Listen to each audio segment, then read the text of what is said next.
what's the relation between the first, colonials and the governors of Morocco, because they communicated, because on paper it was part of Greater Morocco.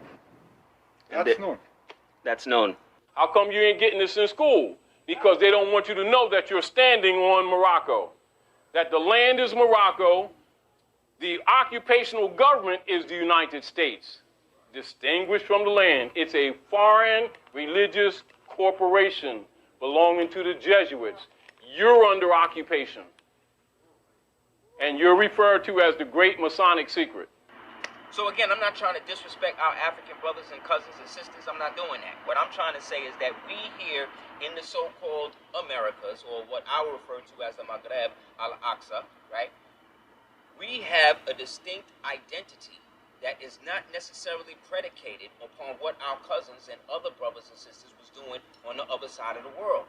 We have a distinct identity that's right here, that we can be celebrated as kings, as queens, as sheiks, you know what I'm saying? As royal Muslims of the West, as we're so-called codified in certain systems of the so-called United States regalia. But what they're trying to do, they are trying to create a system by which you cannot be identified by anybody other than them.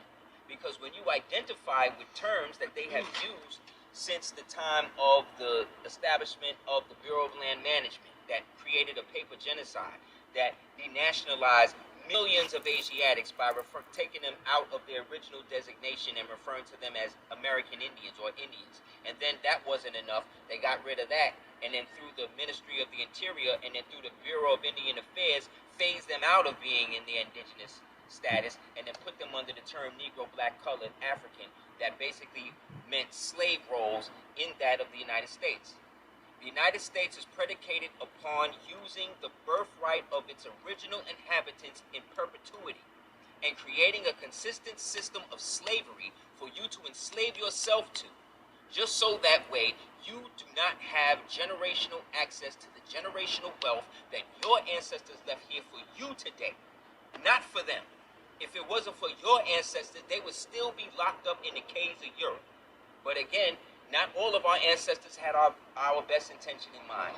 We had a lot of dirty Moors, a lot of dirty Africans, a lot of dirty Indians, a lot of dirty blacks that's still working with these crackers today to keep you at odds with yourself.